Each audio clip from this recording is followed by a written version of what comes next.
네, 이번 시간은 취업 준비생들의 역량을 강화하는 시간이죠. 바로 취업문을 여는 경제상식입니다. 네, 취업에 꼭 필요한 경제상식도 쌓는 시간이고요. 그리고 네. 이 국가공인 경제 관련 자격시험입니다. 태세시험에도 대비해보는 시간인데요. 한국경제신문의 신동열 연구위원 모셨습니다. 안녕하세요. 네, 안녕하십니까? 어서 오십시오. 반갑습니다. 자, 태셋이 이제 경제 문제를 다루는 것인데도 불구하고 네. 이게 태셋은 이제 저희들이 공부를 하다 보면은 사회 문제 그렇죠. 그리고 이제 국가 문제까지도 이렇게 공부하게 되는 것 같아요. 자동으로. 맞습니다. 예. 경제라는 게 사실 경제 그러면 뭐 한 분야가 아니잖아요. 네. 정치, 사회, 문화 다 연결이 되어 있다고 볼 수가 있는데 앞서서 국제산업보건대회 개최 소식도 전했었는데 국민소득 2만 달러에 맞게 뭐 산업재 안전 조치가 있어야 된다. 저희가 이런 말도 했잖아요. 그렇습니다. 그렇죠? 자, 우리 국민소득 아까 이야기했죠. 네. 국민소득에 맞게 이제 뭐 안전과 보건도 올라가야 된다 이런 얘기를 그렇죠. 했는데, 자, 오늘 다룰 주제가 이제 국민소득하고 비슷한 단어가 아니었나 이런 생각이 들거든요. 그래요. 얼핏 오늘 들었을 주제를 좀 소개해 주시죠. 오늘은 참 많이 들어본 용어입니다. 네.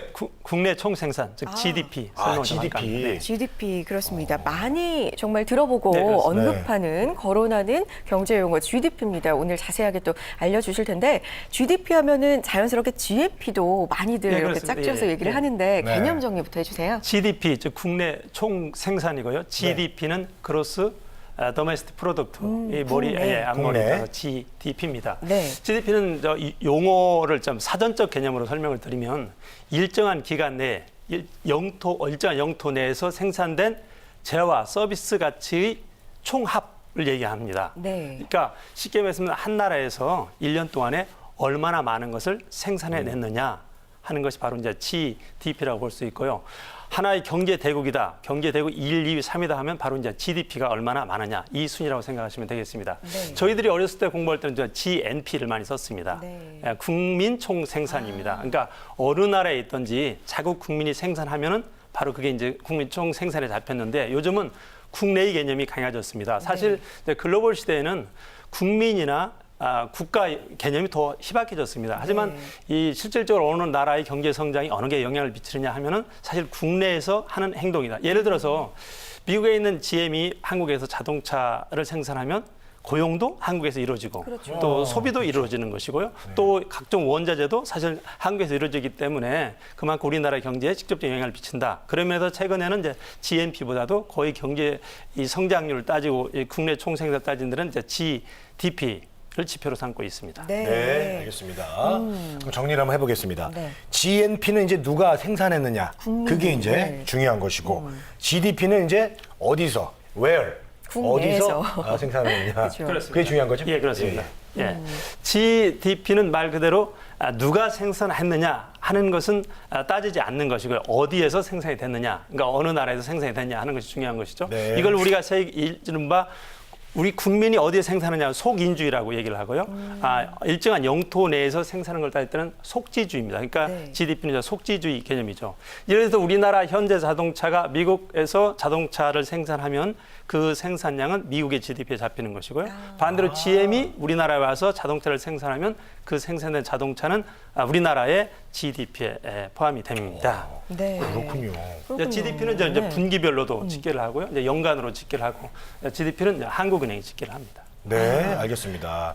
자, 그러면 이제 그 GDP, 그리고 이제 명목 GDP가 있고 실질 GDP가 있는데 이게 이제 어떤 차이가 있는지 한번 자료 좀 볼까요? 예, 네. 자료 한번 볼까요? 네. 우리 보면서 한번 얘기 예, 예. 나눠보겠습니다. 네. 일단 GDP에도 예. 세부 종류가 있었어요. 그렇습니다. 실질, GDP 는 명목. 나오네요. 네. 네. GDP는 일단 이제 명목 GDP라고 하는 것은요, 실제 1년 동안에 생산한 재화 서비스 가치를 달러로 환산한 금액입니다. 순수하게 그냥 달러 그 자체로 환산할 것이고요.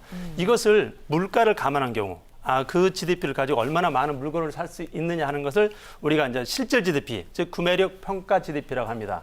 자, 명목 GDP를 보면은 1위가 미국, 중국, 일본, 독일입니다. 그러니까 영국인데요. 네. 18조, 11조, 4조, 3조 이렇게 순서가 되어 있죠. 네. 이 순서를 보면 우리나라는 13위 정도 됩니다. 이 순서를 다시 이제 물가력을 감안한 경우를 한번 볼까요? 자, 실질 GDP 순위를 보면은 우리 11위네요, 네, 명목은. 11위 정도 되고 13위, 12위 이제 2015년 기준이네요. 자, 구매력 평가인 경우에는 중국이 미국을 앞섰습니다. 네. 와. 자, 그리고 인도가 3위로 올라와 있죠. 그 얘기는 무슨 얘기입니까?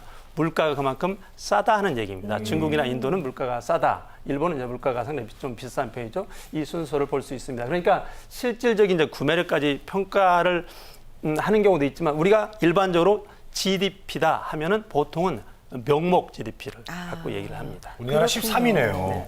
그러니까 명목 GDP는 구매력을 감안 안 하는 거고요. 그렇습니다. 실질 GDP는 순수한 달러. 그렇죠. 구매력까지도 예. 물가까지도 예. 감안을 하는 GDP다. 이렇게 정리를 해볼 수가 있을 것 같습니다. 네. 자, 그리고 GDP 개념을 얘기할 때 이 재화와 서비스 개념을 또 많이 얘기하잖아요. 예, 그렇습니다. 예전에 학교 다닐 때 배울 때는 재화 용역으로도 그렇습니다. 많이 배웠던 공부 많이 것 같은데. 하셨네요. 재화 용역 많이 들어봤는데요. 그러니까요. 이 개념. 재화와 용역. 요즘은 공부 안 이제 하셔도 재화 들어봤어요? 서비스. 공부 안 하셨는데 들어보셨습니다. 아, 대단하십니다. 재화 서비스인데 재화는 우리가 잘 알고 있는 것처럼 어떤 제품 실질적으로 손으로 만져볼 수도 있고 눈으로 볼 수 있는 제품이 있는 거죠. 뭐 자동차, 옷, 스마트폰 그렇죠. 전부 재화에 재화? 해당이 되는 것이고 서비스는 우리가 의료 서비스, 관광 서비스, 금융 서비스, 유통 서비스, 통신 서비스처럼 실질적으로 어떤 생산이 되고 실질적으로 부가가치를 창출하지만 눈으로 직접 볼 수 있고 손으로 만질 수 없는 그런 것을 우리가 서비스라고 하는 것이죠. 그러니까 서비스와 재화의 가치 이게 다 포함한 것이 이제 국내 총 생산이라 말씀을 드렸고요. 네. 우리가 음악의 경우에도 CD로 사서 음악을 듣는 경우가 있죠. 이러면 CD는 재화 가치에 포함이 되겠고요. 만일 콘서트에 갔을 때 입장료는 서비스에 포함이 됩니다. 네. 통신 같은 경우에도 휴대폰을 만들면 또 휴대폰은 재화의 가치에 포함이 되겠지만 사실 우리가 통화료 개념은 서비스 포함이 될 겁니다. 그렇군요. 그러니까 우리 위원님하고 우리 홍선혜 씨랑 저랑 이렇게 좋은 정보를 주는 거는 서비스의 그렇습니다. 재화가 아니잖아요. 예. 선생님 감이 빠르십니다. 그렇게 하면 되겠고. 알겠습니다. 자, 근데 이제 GDP에서 또 중요한 것이 재화 서비스 얘기했지만 또 중요한 것이 거기서 또 뭐 부가적으로 생산되는 것들. 그렇습니다. 네, 이런 부가가치라는 개념인데 이것도 좀 설명을 부탁드리겠습니다. 부가가치라는 개념이 좀 중요합니다. 예, 예. 자, 우리가 물건을 보면은 최종 소비재가 있고 중간 소비재가 있습니다. 포도를 예를 들어보면 우리가 포도로 먹을 때는 포도 자체가 최종 생산물입니다. 하지만 이 포도를 가지고 포도주를 만들 때는 포도주가 최종 생산물이고 포도 자체는 중간 생산물인 경우죠. 그러니까 어떤 최종 생산물까지 이를 때 단계가 있지 않습니까? 이 단계에서 어떤 가치를 창출해내는 것을 이제 부가가치라고 얘기를 합니다. 그러니까 GDP라고 하는 것은 좀 두 분류로 나눠 설명을 드리면 어떤 생산물의 최종 시장 가치를 더한 것이 GDP가 되는 것이고요. 또한 모든 생산물의 단계 이루어지는 부가가치를 다 더한 것이 GDP가 됩니다. 같은 의미입니다. 그렇군요. 예, 예를 들어서 한번 얘기해 볼까요? 예를 한번 들면, 들어볼까요? 네. 표를 준비되어 있는 게 제가 한번 말씀드리자. 네. 만일 종자업체가 종자를 농부한테 팔고요. 자, 농부가 다시 제분업자에게, 제분업자가 제빵업체에게, 제빵업자 소비자한테 빨았죠. 그럼 빵이 여기에서는 최종 소비자가 되는 것이죠. 그렇죠. 그러면은 자, 종자업자가 50만 원에 농부한테 종자를 팔았다. 그럼 종자업자는 50만 원의 부가가치를 생산한 것이고요. 네. 농부는 자, 50만 원에 사서 제분업자 200만 원에 팔았으니까 150만 원의 부가가치가 생겨난 것이죠. 예. 자, 제분업자는 200만 원에 사서 제빵에서 300만 원에 팔았으니까 100만 원의 부가가치가 생긴 것이고요. 예. 제빵업자는 300만 원에서 500만 원에 빵을 팔았으니까 200만 원의 부가가치가 생긴 겁니다. 이 단계 생겨난 것을 합친 것이 500만 원이 예를 들어서 GDP가 되는 것이죠. 그러니까 50만 원, 200만 원, 300만 원, 500만 원 이렇게 더우면 안 된다는 거죠. 이건 왜냐하면 중복이 되기 때문입니다. 네, 그렇죠. 자, 그래서 여기서 마찬가지입니다. 자, 어떤 해에 물건을 생산했는데 그 해에 그 물건이 팔리지 않을 수 있습니다. 그렇죠? 그러면은 이듬해에 팔릴 수도 있죠. 네. 그럼 어느 해에 잡힐까요?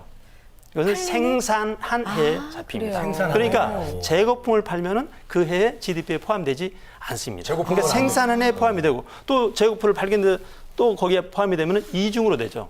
이중으로 되면은 안 되는 거죠. 같은 물건을. 그러니까 물건은 생산한 해에 GDP에 포함이 된다. 재거품은 GDP에 포함되지 않는다. 이렇게 이러죠. 알겠습니다. 이 부가가치도 마찬가지로 네. 그 중복의 개념을 참 우리가 잘 알아야 됩니다. 조금 이해가 되네요.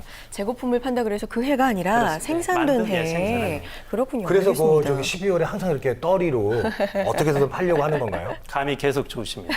예. 알겠습니다. 아유, 발전하고 있어요. 공부는 제가 안 네. 했지만 고속도로 120km 달리는 정도. 120kg요?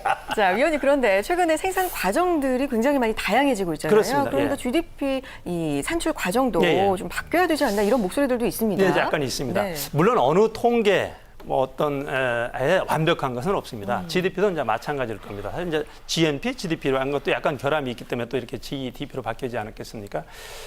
GDP의 단점 중에 하나는 시장에서 거래되지 않는 재화 서비스 가치를 포함되지 않는다는 겁니다. 그러니까 예를 들어서 우리가 가정주부들께서 집안에 가정 전담하시면 사실 많은 걸 생산하고 많은 만족을 그렇죠. 또 주는 건데 네. 이런 가치는 포함되지 않습니다. 그래서 가장이 정원을 돌본다든지 하는 것도 포함되지 않고요. 또 우리가 일반적으로 스트레스와 여가가 있습니다. 사실 스트레스는 만족을 떨어뜨리는 거고요. 여가는 우리가 효용도를 높여주는 건데 이런 가치도 포함이 되지 않습니다. 네. 이런 여러 가지 포함되지 않는 것. 또 이제 행복지수 같은 거 어떻게 보면 중요하지 않습니까? 이런 것들도 이제 포함되지 않기 때문에 사실 이제 GDP는 우스갯말로 행복지수는 아니다. 행복수는 아니다 이렇게 말씀드리고 또 하나는 이제 GDP라고 하는 것은 하나의 나라 경제의 덩치를 얘기하는 겁니다. 그러니까 인구가 많고 땅이 클수록 아무래도 GDP는 크겠죠. 이것을 이제 국민수로 나누면 말 그대로 국민 1인당 국민 총소득 이것이 사실은 국민의 생활을 보여주는 더 잣대가 될 수 있는 것이죠. 그렇군요. 네, 알겠습니다. 통계가 뭐 완벽하진 않죠. 보완돼야 네. 될 부분들도 또 짚어주셨고, 자 이제 GDP에 관해서 배워봤으니까 네. 테스트 문제에선 이걸 또 문제 속에 어떻게 녹여냈는지 한번 풀어보겠습니다. 화면을 통해서 한번 문제 만나보실까요? 자, 읽어볼게요. 밀생산 농부, 제분회사, 죄가회사만으로 이루어진 경제가 있다고 하자 2010년도에 이 나라의 밀생산 농부들은 밀을 생산해서 그중 반을 소비자에게 800억 원에 팔고 나머지 반을 800억 원에 제분회사에게 팔았다. 제분회사는 밀가루를 만들어 그중 절반을 900억 원에 소비자에게 팔고 나머지를 제과회사에 900억 원에 팔았다. 제과회사는 밀가루로 빵과 과자를 만들어 2,400억 원의 소비자에게 모두 팔았다. 이 나라의 2010년도 GDP를 계산하라라는 아까 빵 만드는 GDP 계산하는 문제 예로 지금 보여주셨는데 바로 나오네요. 그래요. 관련된 문제예요. 베이커리 국가 이야기인데 각 그 부가가치를 다 합쳐서 그게 GDP죠. 예, 그렇습니다. 부가가치 다 합친 게. 예, 그렇습니다. 중복된 거 빼고. 좀, 예, 그럼 그렇게 한번 해볼까요? 그래요. 예. 저는 그럼 이번에 뭐 우리 2,400 이다. MC님께서 직접 문제를 풀어보시. 얼마 나오셨어요? 900억에다가 네. 당황하시는 거 알고 절반을 우리 저희 집 식구가 절대로 MC한테 과도한 질문이라는 걸 하지 말라고 당부를 하고 있는데 깜빡했어요. 그래요? 예. 그럼 다시 제 집 식구 말을 좀 수용하는 차원에서 제가 한번 네. 문제를 보겠습니다. 좀 자, 나오네요. 물론 이제 여기 네. 한번 보실까요? 자, 농부가 제분회사에 밀을 팔아서 800억 원을 팔았다고 그랬습니다. 800억 원. 800억 원. 그런데 네. 자, 800원에 팔고 반을 800원에 팔고 또 반을 제분해서 팔았다고 그랬습니다. 네. 그러면 어쨌든 농부는 얼마의 부가가치를 냈습니까? 600이죠. 1,600억이죠. 그렇죠. 예. 그렇습니다. 자, 잘하시네. 자, 많이 그러면 걸었네. 이제 제분회사를 보겠습니다. 제분회사는 그걸 뭘 만들었어요? 밀가루. 를 만들어서 절반은 900억에 팔고 나머지는 또 제과에서 900억 팔았습니다. 또 1,600 이네. 얼마 팔았습니까? 1,800억. 1,800을 팔았는데 네, 1,800. 문제는 얼마에 샀습니까? 1,600에 샀죠. 아니죠. 제과회사가? 800. 아, 800원에 산 거잖아요. 그렇죠. 800원에 사서 1,800원에 파는 거죠. 그러니까 얼마가 생산이 1,000억이 됐죠. 오, 그렇습니다. 1,000억이 됐어요. 그건 마지막이 없습니다. 제가 회사는 밀가루 빵을 만들어서 2,400억 원에 팔았습니다. 그런데 얼마에 샀나요? 900억. 900억에 샀죠. 그러니까 900억을 빼죠. 빼면? 그러면 1,500억이라는 부가가치가 생겼죠. 이거 합치면 되겠네. 1,600억, 1,000억, 1,500억을 하니까 1,600, 1,500원. 1,100억이네요. 그렇죠. 이 부가가치 합이 4번. GDP다. 이야, 그러네요. 이게 근데 반을 이렇게 하는 게 그래도 약간의 헷갈리죠. 함정이 예, 예, 될 수가 있겠습니다. 아, 네. 그렇군요. 제과회사가 이익을 제일 많이 받네요. 알겠습니다. 그렇군요. 알겠습니다. GDP를 계산하면 오늘의 정답은 그래서 4,100억 원. 예, 4,100억. 와. 알겠습니다. 오늘 굉장히 유용한 거 배웠어요. 예, 예. 네. MC님 전업 한번 해보시죠. 전업이요, 뭘로요? 저는 제과회사 이제 영업직으로 가면 잘하겠네요.